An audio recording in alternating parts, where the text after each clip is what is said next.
Good morning, BST. My name is Elijah Abdul Sayed, and welcome to this episode of BST Talks.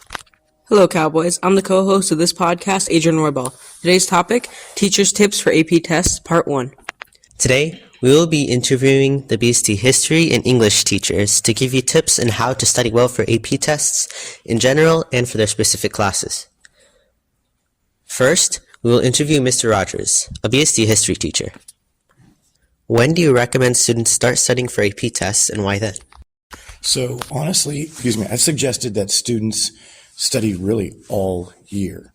All the tests we've done have been cumulative because I want them to retain the material all year long and not forget Unit 1 by the time they get to Unit 7, for example. So my recommendation is just that every day, if they take 15 minutes and review some part of their materials, that they'll be in the best shape for the AP exam. So I would have started as early as possible, but if you haven't started yet, start now.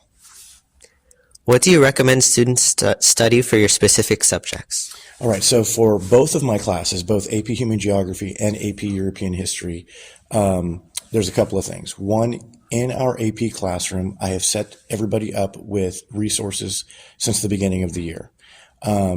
But the one that I would start with for both classes is what's called the CED. If students go into the Google Classroom, they'll see that there is the course exam and description.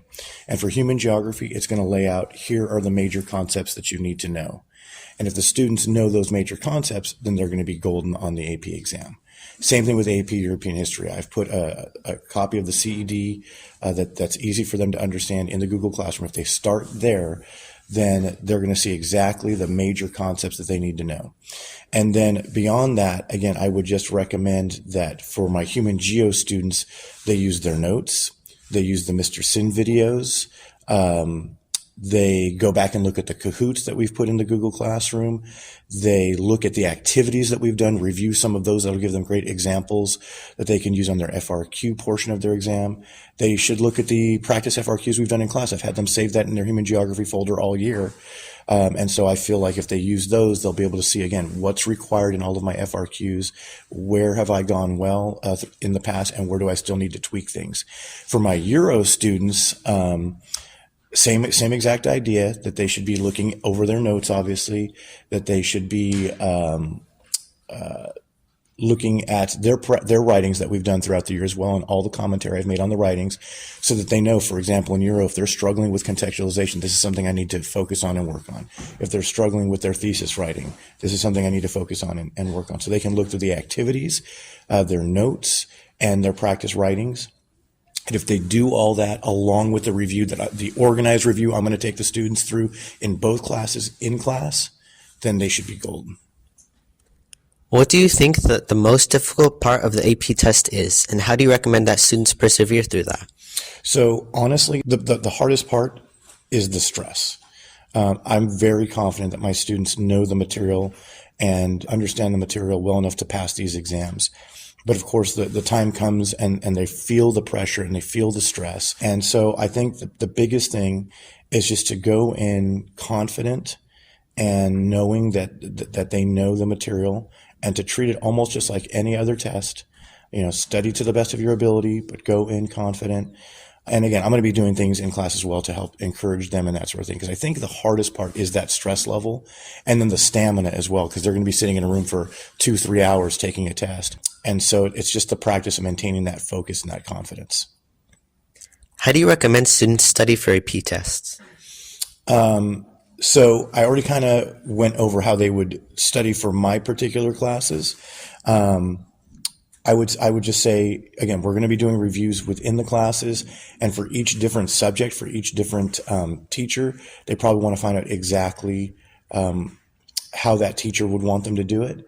But like I said, overall, I think they should be taking it in little chunks. If I was going to say one other thing beyond what I've already said about the specific subjects, take it in little chunks. If you try to cram it all at once, you're going to struggle. But if you take it day by day and say, okay, today I'm going to look at, in AP Human Geo, I'm going to look at Unit 1 and the first half of Unit 1 and kind of go through and see what I know, see what I don't know, and focus on studying the stuff that I'm struggling with. And same thing with AP Euro. Then that would be the way that I would go about it, in small little chunks, not all at once. Is there a point where someone can study too much for the AP test? If so, where should they draw the line? Yeah, absolutely. They can study too much. That's why even here, most of the teachers are only going to spend about 2 weeks of review in class because we don't want to overwhelm the students. And again, I wouldn't study for hours upon hours upon hours. I would take it in small chunks. But that said, I think students really need to focus on studying what they are struggling with, not what they already know. If they take all the time to study stuff they already know, they're studying too much. They should look at the stuff and say, well, this is something I already feel comfortable with and I know. I don't need to stress about it then. I don't need to keep hammering it into my head. Let me find the things that I don't know and focus there. And if they have that hyper focus on those things, then again, that's going to limit the amount of time that they're studying and hopefully be less stressful for them. So absolutely, I think that students can definitely study too much, especially if they're studying stuff that they are already confident about. They should be focusing only on those things that they really need to tweak. Is there anything else that you would like to say? I would just encourage the students to believe in themselves. Definitely put in the work. The teachers can only do so much. We can, teach till we're blue in the face. But if you guys aren't doing that bit of studying that you need to do at home, it's not going to be functional. So, but go in confident that you've been taught well. And if you've put in the work that you know the material, try to decompress and try to, as much as possible, control your stress levels, and you guys will do great. Thanks for that, Mr. Rogers. Now we will interview Ms. Parker, a BST English teacher. When do you recommend students start studying for AP tests and finals, and why then? Because BST students take so many AP exams, I do recommend that students kind of parcel out studying to be done weekly, just so they don't get overwhelmed towards the end. So at this point now, if they haven't started just yet, since we are about a little less than 2 months away, but whenever works for the student, I think it will be in their best interest. What do you recommend students study for your specific subjects?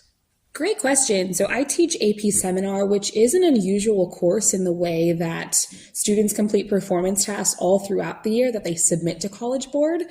So we're kind of working on all of the materials now, but I do recommend that students just kind of practice with the skills, because the end of course exam that AP Seminar students take isn't like a multiple choice or an FRQ.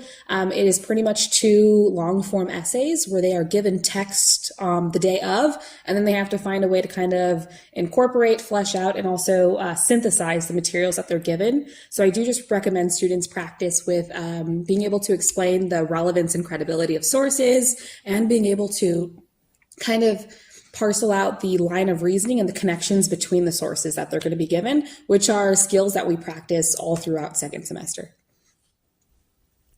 What do you think the most difficult part of AP tests and finals is/are, and how do you recommend that students persevere through that?